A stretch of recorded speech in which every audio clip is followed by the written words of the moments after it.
अस्मिताय, आयडेंटिटी.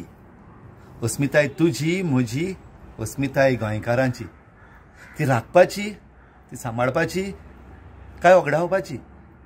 आमची गोंयकारांची अस्मिताय राखून दवरूंक 54 वर्सां फाटीं 54 years बॅक एक ओपिनियन पोल जालो.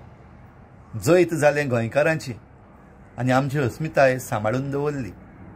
आतां 54 वर्सां उपरांत नव्यान ही पाळी आमचेर आयल्या. आमची अस्मिताय राखून दवरूंक सांबाळूंक. आनी त्या पासत जावं तूं भुरगो, जावं तरणाटो, जावं वाडलोलो, गोंयकार तूं यो फाल्यां. जानेराचे 16 सांजेर 3:30 वाजता लोहिया मैदान मडगांव हांगासर. आनी मडगांवां आमी बाराबर ह्या लोहिया मैदानार मेळून आमची अस्मिताय राखपाचो नारो गाजयतले.